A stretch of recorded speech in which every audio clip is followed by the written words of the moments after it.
Hi everybody, welcome back. Tony again here with Shinsho Yoga. And this week I would like to talk about how living a spiritual life is about living a genuine and authentic life, not living a positive or good vibes only type of life. And apologize for using a current trendy word of good vibes only you may see on a bumper sticker or hanging in someone's bathroom, but the current trend that, especially in those in this type of community, whether it's yoga or meditation or whatever it is, new age, is this positive all the time, right? And you can, if you are sensitive to energy, you will often feel how forced it is because it's unnatural and it's not healthy. A spiritual person lives a balanced life.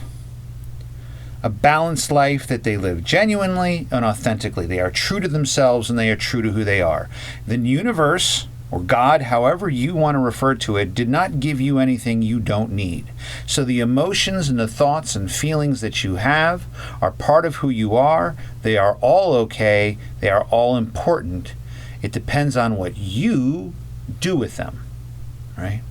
So I'm not going to talk here about judgments of good and bad, right? Your good thoughts or your bad thoughts. I'm going to talk in more of a basic universal balancing term of positive and negative, or light and dark, right? Yin and yang. If you're familiar with the Chinese symbol of yin and yang, you have the white part and the black part. And the white part has a little black dot in it, and the black part has a little white dot in it.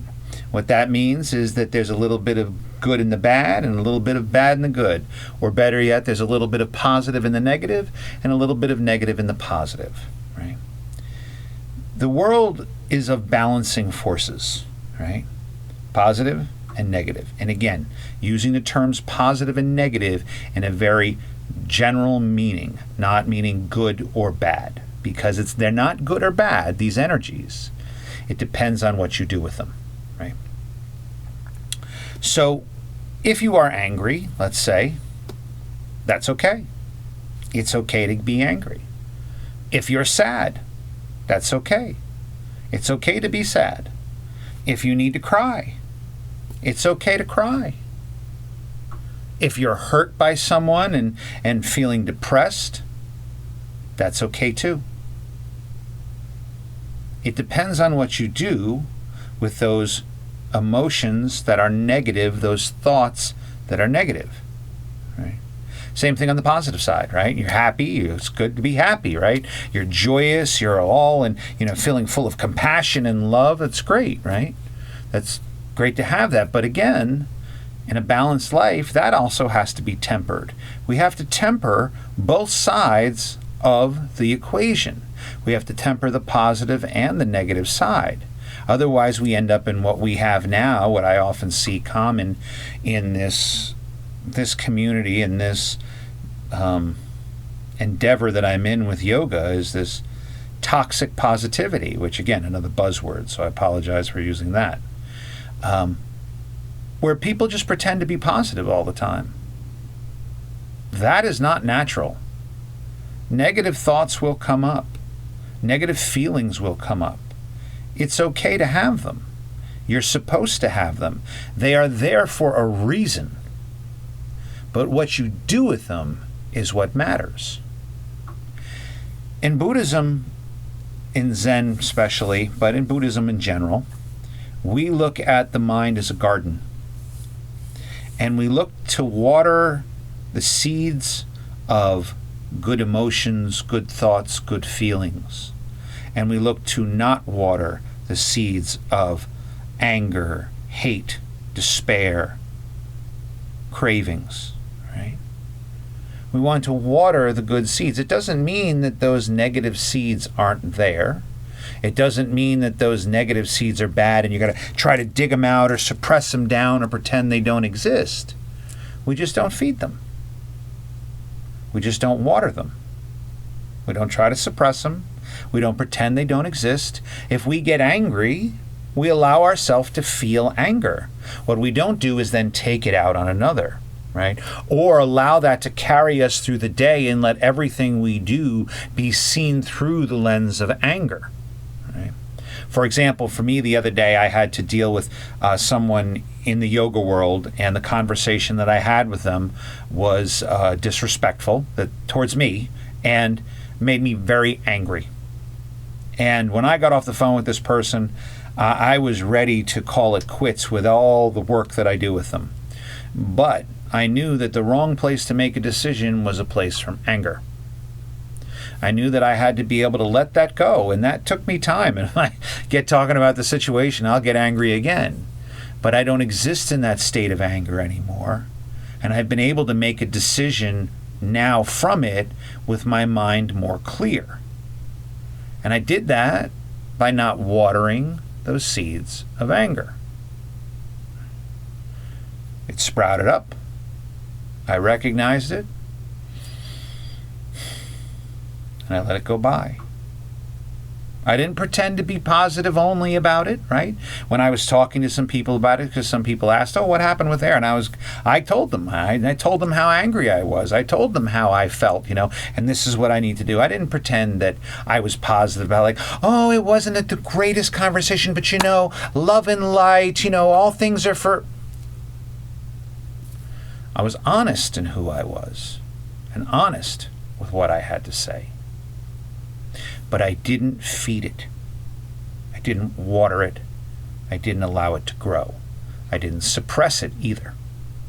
I just didn't water it. So pretending to be positive all the time is not only exhausting.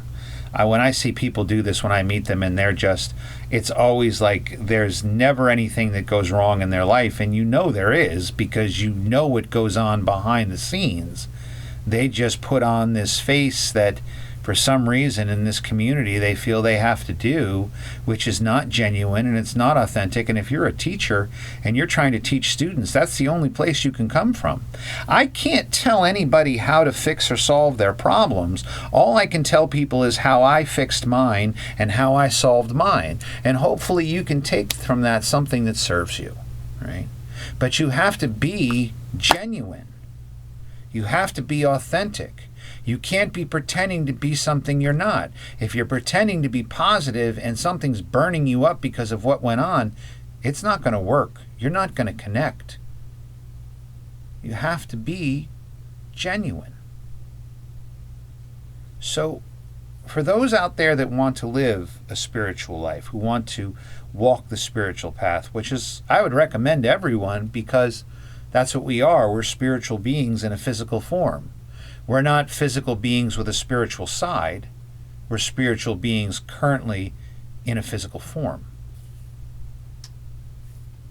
Anyone who wants to walk that path, your focus needs to be on being genuine and authentic, not positive all the time. Again, though, that doesn't mean that because you have thoughts of anger or jealousy or rage that we just say, okay, and we unbridledly let them out and just feed them, right? We have to do like everything else. We have to recognize it, allow it to pass by, return to the breath, and not water those seeds. That's it. However you feel is okay. You're upset, it's okay to be upset. You're angry, it's okay to be angry. You need to cry, it's okay to cry. Just don't feed it. And then from there, take steps to avoid the situations that make those things happen. Once you have that control to where you know not to feed those emotions, those powerful emotions, right, that can drag you down into that pit, next learn to avoid the situations that trigger and cause those emotions. Right? That's the process of healing. But pretending to be positive all the time, that's not genuine, that's not authentic, and you're not serving anyone by doing that. So just be yourself and breathe and follow your breath. And as those thoughts arise, acknowledge them, allow them to pass by, return of the breath. Thanks again for watching. Namaste.